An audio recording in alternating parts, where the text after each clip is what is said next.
Assalamualaikum teman-teman. Di sini kita akan membahas tentang model pengelolaan kelas di sekolah dasar atau MI. Yang beranggotakan yaitu yang pertama ada Eren Nurvitasari NIM T 2019-4046, yang kedua ada Nadia Firdausi NIM T 2019-4056, dan yang terakhir yaitu Devi Maratus Soliha dengan NIM T 2019-4058. Di sini kita akan membahas tentang yang pertama ada pengertian pengelolaan kelas, yang kedua ada macam-macam model pengelolaan kelas, dan yang terakhir yaitu ada kekurangan dan kelebihan model pengelolaan kelas. Perkenalkan, saya Erna Nurvitasari dengan NIM T 2019-4046. Di sini saya akan menjelaskan tentang pengertian pengelolaan kelas. Istilah pengelolaan merupakan terjemahan dari kata manajemen yang berasal dari kata to manage, yang berarti mengatur, melaksanakan, mengelola, mengendalikan, dan memperlakukan. Sedangkan kelas adalah sekelompok murid yang menghadapi pelajaran ataupun kuliah tertentu di perguruan tinggi, sekolah, maupun lembaga pendidikan. Pengertian kelas secara umum adalah sekelompok siswa yang pada waktu yang sama menerima pelajaran yang sama dari guru yang sama. Maka dapat disimpulkan bahwa pengelolaan kelas atau manajemen kelas merupakan berbagai upaya yang dilakukan seperti menciptakan, memperbaiki, dan memelihara situasi, organisasi, maupun segala saran dan prasarana yang digunakan untuk mendukung proses pembelajaran agar proses pembelajaran yang dialami oleh siswa dapat berjalan dengan efektif. Assalamualaikum warahmatullahi wabarakatuh. Perkenalkan, saya Nadia Firdausi, NIM T 2019-4048. Saya akan menjelaskan model pengelolaan kelas. Pengelolaan kelas merupakan bungkus atau bingkai dari penerapan suatu pendekatan, prinsip, strategi, metode, prosedur, dan teknik pengelolaan kelas. Terdapat beberapa model dalam pengelolaan kelas yang akan saya jelaskan dan dapat diaplikasikan dalam proses pembelajaran. Model yang pertama yaitu model humanistik. Model humanistik dalam pengelolaan kelas menekankan pada faktor keunikan dan rasa dignity setiap individu peserta didik. Orientasi pendidikannya lebih condong ke student center daripada teacher center. Pada model ini, intervensi peserta didik sangat dikurangi dan lebih menuju pada partisipasi aktif belajar dalam proses pembelajaran di kelas. Sistem supervise dan pengembangan internal individu. Yang kedua yaitu model demokratis. Model demokratis juga sangat menghargai perbedaan dan hak-hak individu peserta didik, dan bahkan menekankan pada pentingnya kebebasan dalam bersuara. Pada model ini, para peserta didik diberikan hak dan kesempatan untuk berpartisipasi aktif dalam pengambilan keputusan dalam mengelola kelas mereka bersama. Yang ketiga yaitu model behavioristik. Model behavioristik pada pengelolaan kelas menekankan pada peran vital pembelajar dan arahan atau instruksi dari pendidik. Model ini menganjurkan adanya atau diberlakukannya konsekuensi perilaku dalam usaha meminimalisir masalah di dalam kelas. Model yang keempat yaitu model konstruktivis. Model ini merupakan pengertian dari konsep De Porter, yaitu mengorkestrasi lingkungan yang mendukung. Sebagai pancaran dari aliran konstruktivis, tentunya model ini lebih berpihak pada pendekatan pembelajaran student center seperti pada model humanistik dan model demokratik. Selanjutnya ada kelebihan dan kekurangan model pengelolaan kelas. Yang pertama, model humanistik. Kelebihannya yaitu mengedepankan demokratis, partisipatif, dialogis, dan humanis.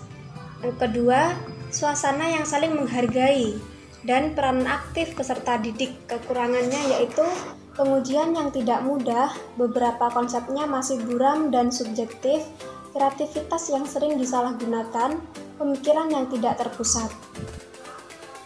Yang kedua, model demonstrasi. Kelebihannya yaitu peserta didik memahami objek yang sebenarnya.